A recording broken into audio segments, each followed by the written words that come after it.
하나님은 우리에게 늘 세밀하게 우리에게 역사하십니다.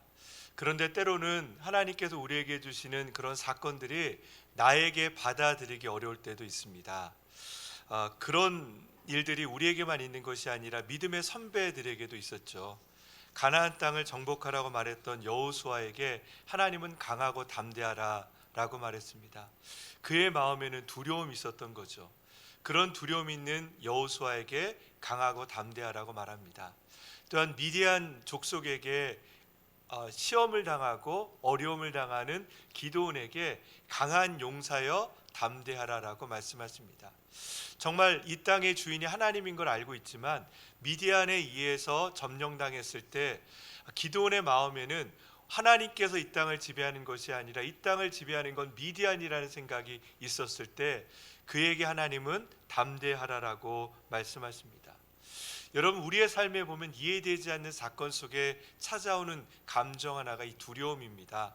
이 두려움이라는 건 내가 받아들일 수 없지만 그것이 내 능력이 감당할 수 없는 어떤 큰 위기가 될 때 이것이 두려움으로 찾아올 때가 있습니다. 여러분, 우리에게 어떤 내가 감당한 일이 하지 못하는 일이 있을 때 여러분의 심장이 멈추는 것 같고요. 너무나 힘든 일들이 있을 때가 있죠. 신경의학을 공부하는 분들은 이 두려움이 올 때 동물들은 그런데요. 이 두려움을 내가 이길 수 있는지 그러면 공격하는 거고요. 내가 이길 수 없다고 생각하면 도망을 간다고 합니다. 그런데 그거보다 더 큰 두려움이 있으면 여러분 아시겠지만 파충류들 보면 살아있는데 갑자기 누가 툭 치면 죽어있는 것처럼 안 움직이는 동물이 있는 것처럼 여러분 우리의 몸에도 이 미주신경이라는 게 있는데 그 신경이 우리 몸이 너무나 두려우면 기절하게 만들 때도 있다고 합니다. 그래서 여러분 이 기절해 버렸을 때 그게 이상한 게 아니라 그것은 우리의 몸이 두려움에 대한 정상적인 반응일 때가 있다라고 의사분들은 말합니다. 오늘 말씀 가운데 보면 예수님이 떠나신다는 그 말씀을 듣고 있는 장면이 나오죠. 가룟 유다가 나를 배반할 거라고 예수님 말씀하시고 그리고 나는 떠날 것이다. 그 떠남은 십자가의 죽음에 대한 이야기를 주님이 말씀하고 계십니다. 그 말씀을 들었을 때 제자들은 너무나 놀랐습니다. 주님이 말씀하시는 그 계획이 하나님의 뜻임을 알매도 불구하고 여러분 아는 것과 받아들이는 건 너무나 다른 거죠. 그래서 제자들의 마음엔 그것들을 받아들일 수 없는 충격과 두려움이 있는 것입니다. 여러분 하나님의 계획을 온전히 받아들이는 건 쉬운 일이 아니더라고요. 왜냐하면 내가 받아들일 수 있는 일들이 오면 내가 받아들이지만 내가 받아들일 수 없는 일들이 올 때 그것을 우리는 다른 방법으로 해결하는 장면들이 나와 있습니다. 요한복음에 보면 예수님의 이 고별 설교를 듣고 예수님에게 다르게 반응하는 여러 제자들의 모습이 나와 있습니다. 성경 말씀은 찾지 않고 얘기를 드리겠습니다. 첫 번째 베드로입니다. 예수님의 떠나신다는 얘기를 들을 때 베드로는 어떻게 얘기하냐면 주님 어디로 가십니까? 어째서 우리가 주님을 따라갈 수 없습니까? 내가 주님을 위해서 목숨을 바치겠습니다 라고 얘기합니다. 여러분 베드로는요 절대 주님은 나를 떠날 수 없다라고 말합니다. 다른 말로 하면 그의 마음에는 주님이 나를 떠나려면 저를 죽이고 떠나십시오 라고 얘기하는 것이죠. 여러분 우리가 성경에서 보면 나오는 것처럼 그것은 주님의 계획과는 다릅니다. 그 베드로에게 그것을 가리켜서 사탄아 물러가라라고 주님이 말씀하시기도 하죠. 베드로가 예수님을 보호한다라는 건 하나님의 계획과는 전혀 다른 계획입니다. 이것은 베드로가 두려움을 대하는 방식인 거죠. 부정인 겁니다. 나에게 절대 이런 일은 있을 수 없어. 나에게 슬픔은 있을 수 없어 라고 말하는 거죠. 이런 부류의 생각을 가지신 분들은 항상 그럽니다. 나는 오늘 좋은 일만 있을 거야. 나는 오늘 행복할 거야.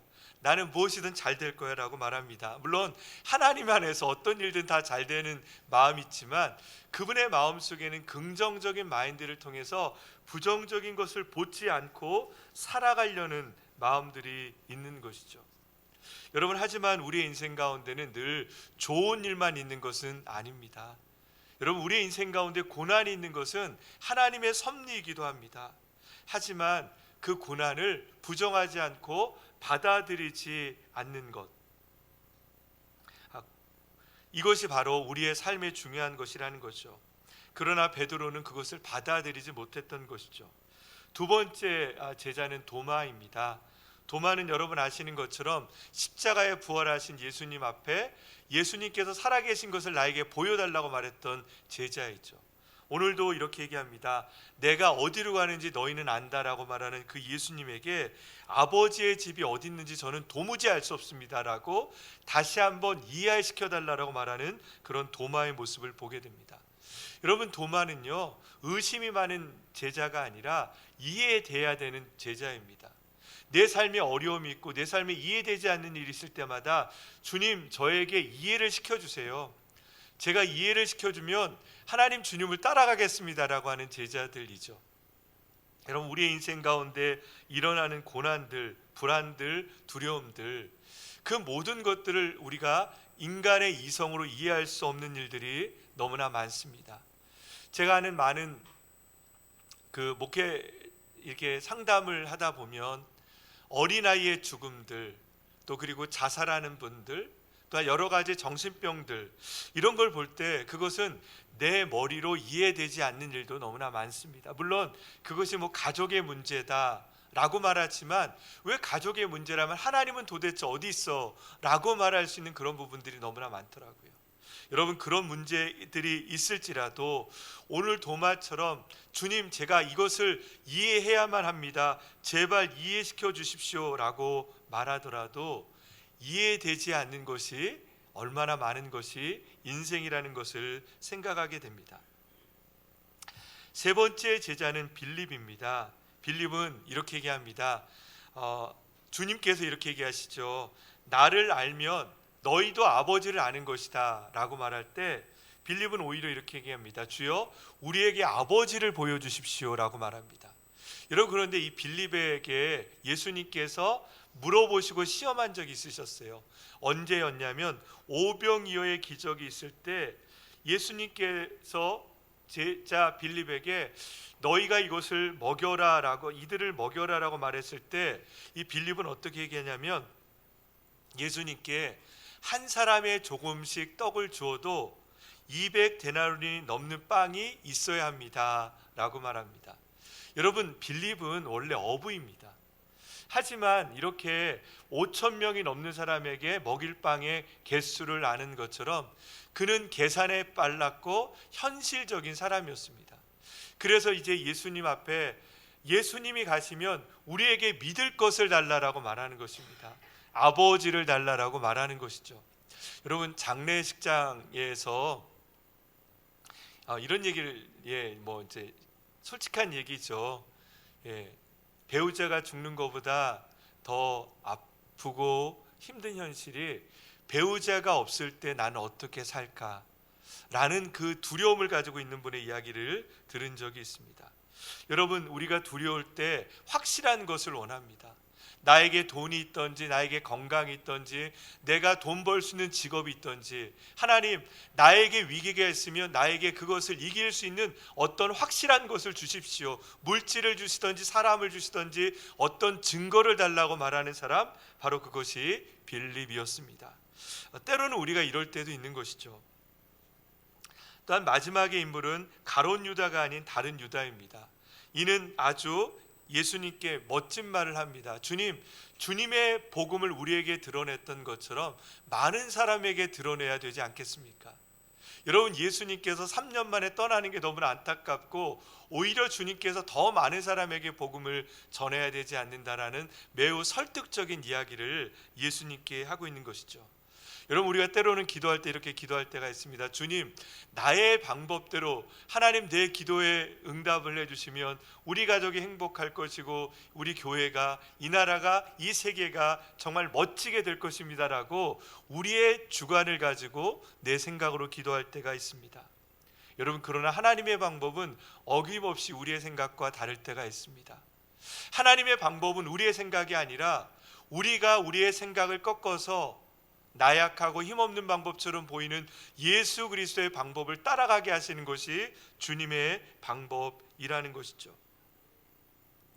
하나님 우리 가운데 이렇게 내가 이해되지 않는 일들을 던질 때가 있습니다. 제자들에게 내가 떠난다라는 그 질문, 여러분 아시겠지만 그들은 자기의 모든 것을 버려두고 예수님을 3년째 따라가고 있었습니다. 이제는 점점점 자기들이 익숙한 것들을 버리고 예수님을 따라가고 있는데, 예수님께서 사라졌다라는 것은 그들의 인생 가운데는 정말로 두려움이고 미래에 대한 불안을 주는 것이었습니다.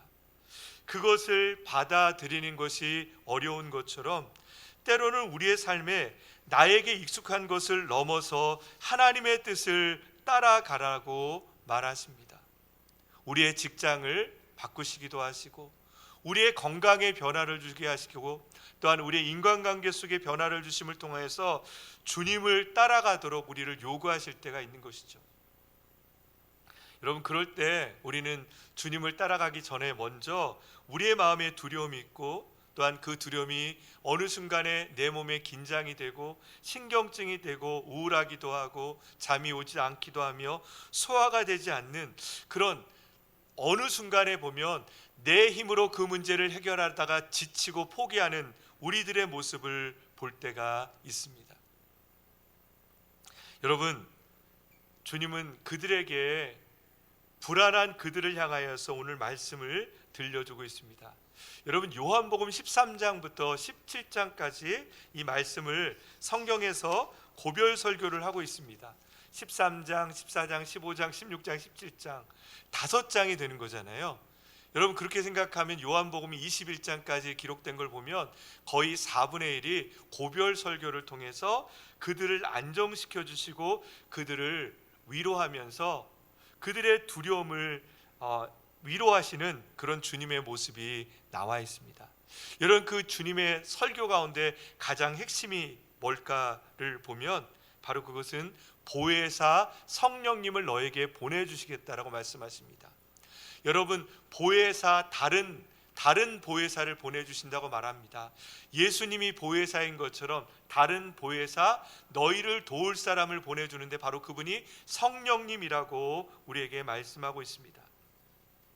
여러분, 성경은 우리에게 우리의 두려움을 이기는 힘은 우리에게 나오지 않는다라고 분명히 말씀하십니다.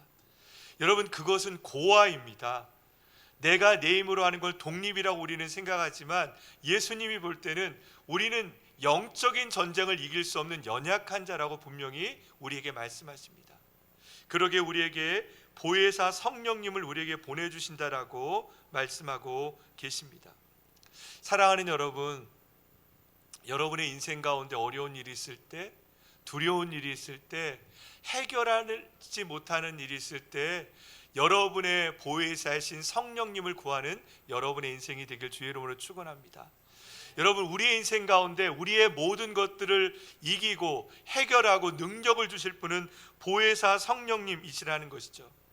나의 머리로 이해되지 않는 인생을 맞이할 때, 나는 성실하게 살았지만 내 인생 가운데 찾아오는 이 억울한 일, 자녀의 부분, 너무나 우리의 삶에 내 문제가 해결하기 어려운 일들, 그것이 비록 나에게 수치처럼 여기저긴 일이 있을지라도 하나님은 우리에게 그때 보혜사 성령님을 만나라고 우리에게 말씀하고 계십니다. 여러분, 보혜사 성령님께서 우리에게 하시는 일은 단 한 가지입니다.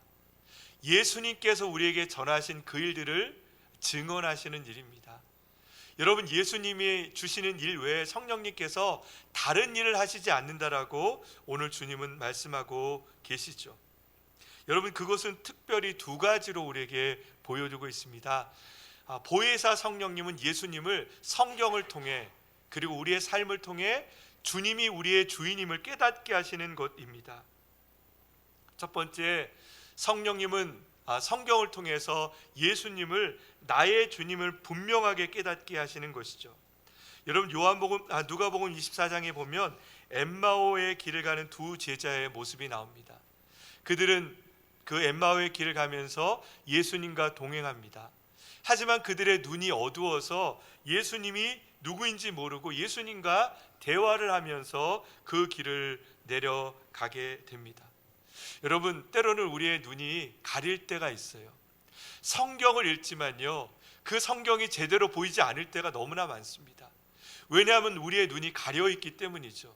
우리에게 염려가 있고 우리에게 두려움이 있고 나의 생각과 나의 이기적인 마음이 있을 때 성경이 성경대로 들려지지 않는 것이죠. 먼저 그 나라와 그 일을 구하라, 이 말씀을 읽을 때 그리하면 이 모든 것을 너에게 주겠다라고 주님은 말씀하시지만, 여전히 그 말씀을 읽지만 언제나 우리의 인생의 미래를 정할 때, 우리의 자녀의 어떤 학교나 미래를 정할 때 언제나 내가 갖고 있는 예산과 한계에 의해서 우리의 자녀의 인생과 나의 인생을 결정될 때가 얼마나 많습니까? 물론 여러분, 우리는 자본주의 사회를 살고 있고 우리가 갖고 있는 돈을 통해서 우리는 내가 할 수 있는 선택권들이 주어지는 걸 알고 있습니다.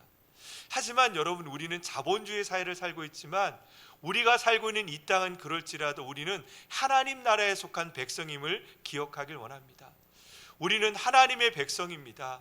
우리의 계획에 철저한 것은 하나님의 말씀 안에서 우리의 모든 것들을 생각하고 그 말씀이 온전히 들려져야 된다라는 것이죠. 엠마의 두 제자들은 어느 순간에 그의 눈이 열어서 바로 내가 함께 걸어갔던 분이 주님을 깨닫게 되고 그의 인생 가운데 변화들이 나타나는 것이죠. 엠마의 길이 아니라 다시 예루살렘으로 돌아가 예수님을 증인하는 사람들이 되었던 것입니다. 사랑하는 여러분, 여러분의 인생이 성령님을 통해서 성경이 올바르게 읽혀지길 주의 이름으로 축원합니다. 저는 개인적으로 요즘 읽었던 말씀 중에 영적 전쟁에 대한 이야기, 주기도문에 보면 우리를 시험에 들지 말게 하옵시고 다만 악에서 구하옵소서, 이 말씀이 정말 저에게 많이 느껴집니다. 저는 영적 전쟁을 잘 피하면 된다라고 생각할 때가 있어요. 어떨 때냐면 늘 삶이 그렇게 그냥 큰 문제 없이 지나갈 때 내가 잘 살고 있구나 라고 생각할 때가 있다. 어느 순간에 나에게 감당할 수 없는 어려움들이 찾아올 때 내가 있는 이 곳이 영적 전쟁을 떠날 수 없는 곳이라는 생각을 할 때가 있습니다. 요즘도 그렇고요. 여러분, 영적 전쟁은 나의 지혜와 나의 능력으로 할 수 없는 것이죠. 사탄은 우는 사자와 같이 우리를 잡아먹으려고 옵니다. 우리에게 와서 우리를 의심하게 하고 우리의 자존감을 건드리며 우리에게 우리 자신의 모습을 믿지 않고 살아가게 하는 것이죠. 그 영적 전쟁을 이기는 것은 주님밖에 없습니다.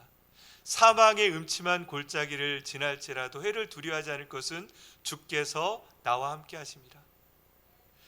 원수의 목전에서도 주께서 상을 주시나니 내 잔이 넘치나이다. 여러분, 주님의 말씀이 여러분에게 능력이 되기를 주의 이름으로 축원합니다. 여러분이 읽는 그 말씀이 단지 그냥 읽는 말씀이 아니라 지금 이 순간 나의 고난 가운데, 나의 아픔 가운데 하나님이 주시는 능력의 말씀이 되기를 주의 이름으로 축원합니다. 그 말씀이 여러분을 위로하고 여러분을 일어나게 하고 여러분의 그 위기 속에 오히려 나의 약함을 넘어 하나님의 영광을 드러내는 축복이 있기를 주의 이름으로 축원합니다. 여러분, 그래서 디모데서 3장 16절 말씀에 모든 성경은 하나님의 감동으로 기록됐다라고 말씀하십니다. 우리에게 필요한 그 말씀을 통해 성령님은 예수님의 능력을 우리에게 가르치시는 거죠. 두 번째, 성령님은 성경만이 아니라 제자들의 삶에 나타났던 예수님의 흔적을 통해서 예수님을 느끼게 하시고 예수님의 능력대로 살아가게 하신 것입니다. 공생의 3년 동안 제자들은 예수님과 함께 했습니다. 그들은 예수님의 능력을 경험했지만 정작 예수님께서 무리들에게 잡혀가실 때 그들은 두려움에 잡혀 있어서 그 능력 있는 예수님을 버리고 도망가는 장면이 나와 있습니다. 하지만 그들이 오순절 다락방에서 성령을 체험하면서 그들 가운데 다시 한번 예수님의 능력이 어떤 분인지를 깨닫기 시작하는 거죠. 성전 미문에 있는 안진뱅이를 보고 베드로는 나에게 돈이 없지만 내게 있는 이름 나사렛 예수의 이름으로 명하노니 일어나 걸으라. 여러분, 가난한 자들을 볼 때 내가 돈이 없어도 돕지 못한다는 생각이 우리에게 있죠. 하나님 돈을 주십시오. 그러면 제가 저희들을 돕겠습니다 라고 우리가 살아가지만 아마 베드로도 그랬던 것 같습니다. 하나님, 저에게는 능력이 없습니다. 내가 어떻게 주의 증인이 될 수 있습니까? 라고 말했던 그가 성령의 능력을 받았을 때 그는 변하기 시작했습니다. 그리고 나에게 있는 오직 하나, 나사렛 예수의 이름으로 명하노니 일어나 걸으라 라고 했을 때 그 안진뱅이에게 가장 귀한 것, 가장 큰 능력, 병고침의 능력을 그에게 허락하신 것이죠. 여러분, 저는 여러분의 인생 가운데 예수님께서 나사렛 예수 이름으로 명하노니 일어나 걸으라고 했던 그 기적들이 얼마나 많은지 여러분 아시죠? 예수님을 우리가 믿게 된 일들, 그리고 내가 어려울 때마다 누군가의 손을 통해 나를 도왔던 일들, 그리고 내가 어려울 때 어떤 사건을 통하여서 나에게 위험을 이기게 하여 주시고 나에게 사냥꾼의 올무에서 벗어나게 했던 그 수많은 일들이 우리에게 있습니다.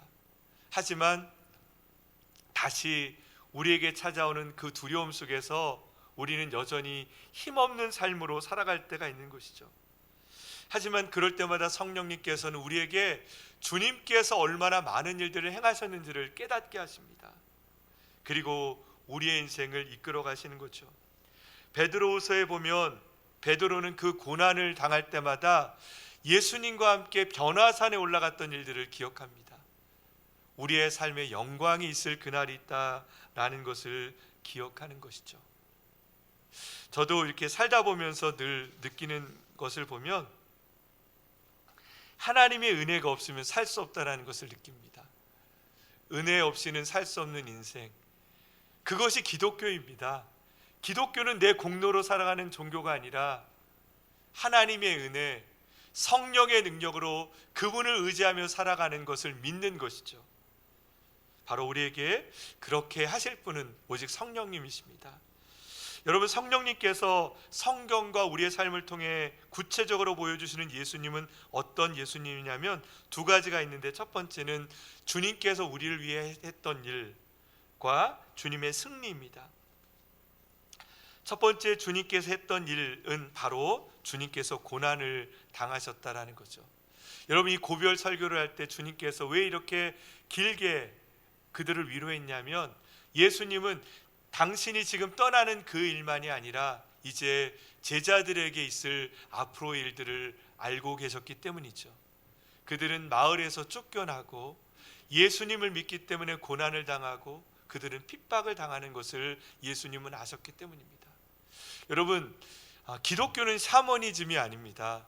기독교는 예수님을 믿다고 복만 받고 우리의 삶에 어떤 어려운 일들이 없다라고 믿는 게 기독교가 아닙니다. 기독교는 우리가 예수님을 믿을 때 오히려 예수님 때문에 고난을 당하는 것을 믿는 것이 기독교이죠. 제자들은 고난을 당할 것입니다.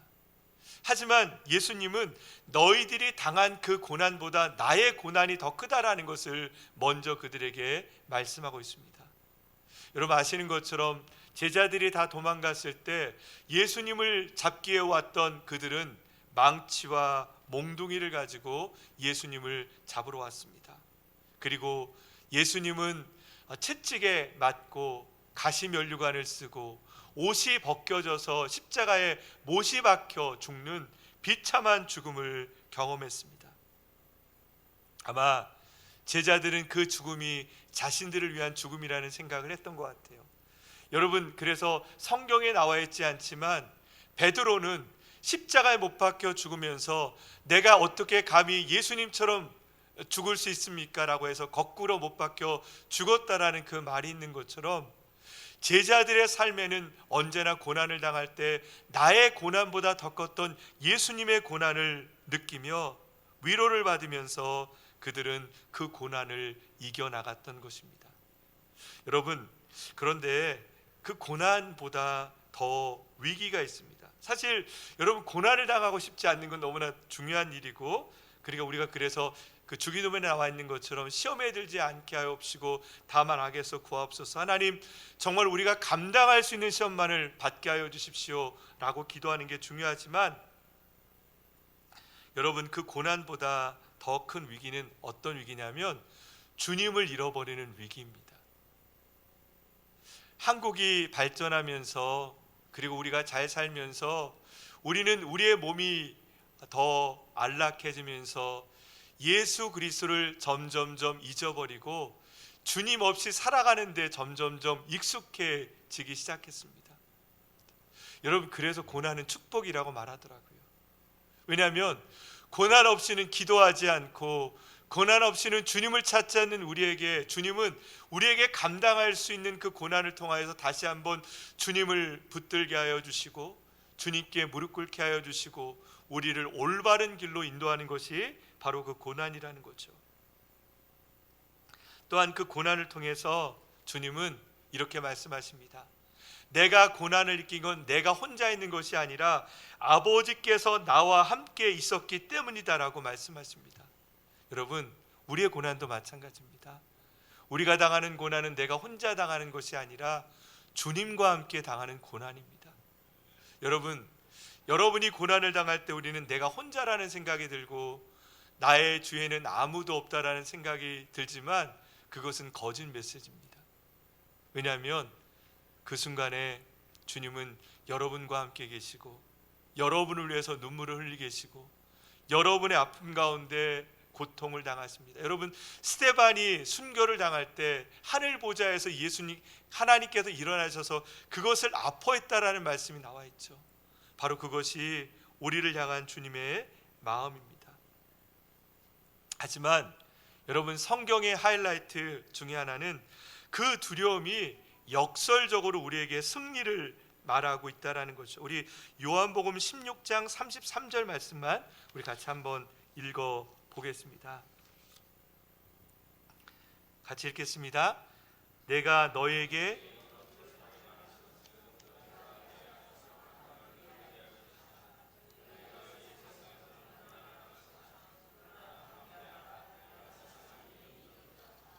아멘.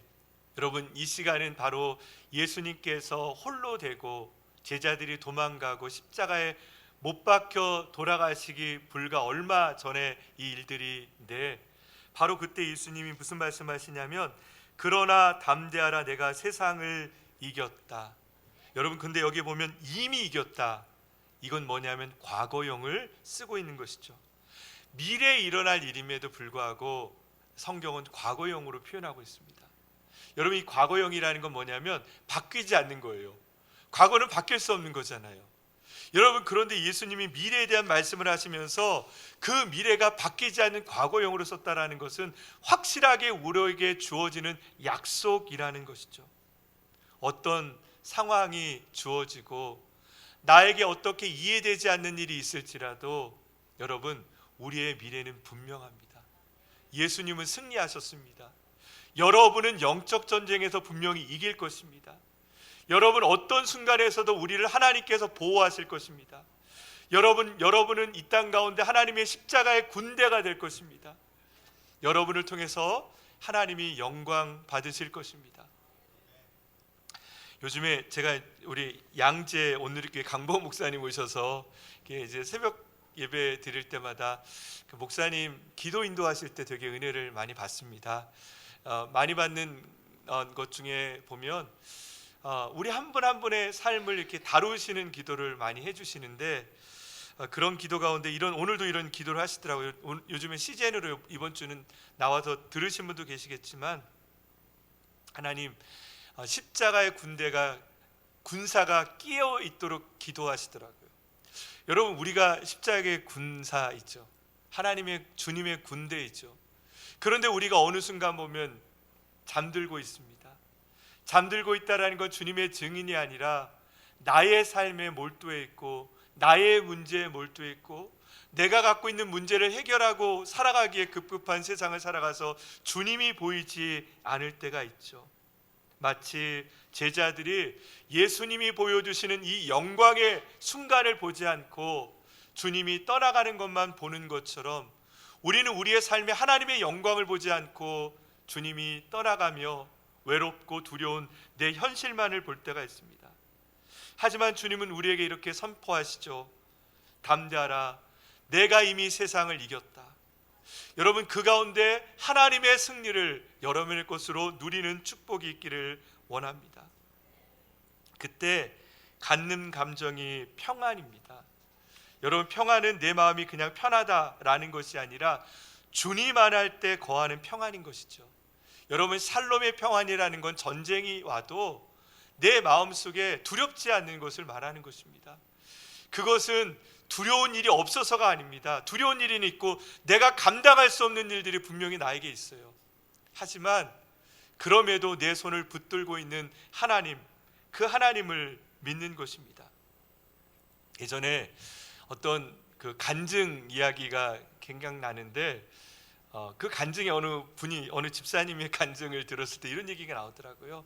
본인이 이렇게 가고 계시는데 천군 천사가 자기 그 차를 호위하는 것을 보았다, 이런 걸 간증하시더라고요. 여러분, 믿으십니까? 아멘이십니까? 천사 못 봐서 못 믿으십니까? 영적인 전쟁이 있다라는 건 어둠의 영도 있지만 하나님을 돕고 있는 하나님의 군대가 있다는 걸 믿는 거죠. 여러분, 우리는 혼자 살아가는 것이 아니라 우리에게 하나님은 영적인 존재를 통하여 우리를 지키시고 우리를 보호하시고 주님의 삶을 살아가게 하시는 것입니다. 믿음의 삶을 살면 점점점 혼자 사는 건 불가능하다는 걸 느낍니다. 왜냐하면 나라는 존재는 이 땅에서 한 번도 이길 수 없는 존재라는 것을 깨닫는 거죠. 하지만 여러분, 우리는 고아가 아닙니다. 왜냐하면 우리에게 보혜사 성령님께서 계셔서 우리에게 말씀을 통하여서, 또한 우리의 인생을 통하여서 예수님이 우리에게 오심을, 예수님이 우리에게 고난을 당하셨지만 우리도 그 고난을 당하지만 그 고난 넘어 하나님의 승리가 우리에게도 주어졌다는 걸 믿는 것입니다. 한 주를 살아가면서도 그 승리를 누리며 여러분의 인생 가운데 이해되지 않는 고난이 있을지라도 그 고난을 넘어 하나님의 영광이 여러분에게 있음을 성령님을 통해 누리는 복된 한 주가 되길 주의 이름으로 축원합니다. 우리 이 시간에 같이 한번 기도하며 나가겠습니다. 한 가지만 먼저 기도하고 또 우리 목사님께서 또 같이 인도해 주실 텐데요. 여러분의 인생 가운데 감당할 수 없는 일들이 올 때 두렵고 떨리고 불안한 것은 너무나 당연한 감정이에요. 그것을 여러분 이상하다고 생각하지 마세요. 우리의 몸을 보호하기 위해서 이거는 너가 감당할 수 없는 일이야 라고 우리의 몸이 우리에게 알려주는 겁니다. 하지만 여러분, 그것은 여러분에게 두려워라고 알려주는 감정이 아니라 그 감정은 우리에게 이렇게 얘기합니다. 그러기에 너는 성령님을 찾아야 돼. 그러기에 너는 하나님께 아뢰야 되고 기도해야 되라고 말하는 감정입니다. 하나님, 우리가 불안할 때 기도하게 하여 주십시오. 우리가 두려울 때 하나님을 찾게 하여 주십시오. 하나님이 우리의 유일한 능력임을 기억하게 하여 주셔서 성령님을 통하여서 예수님을 만나는 우리의 인생이 되게 하여 주시옵소서. 우리 그렇게 한번 기도하며 나가겠습니다.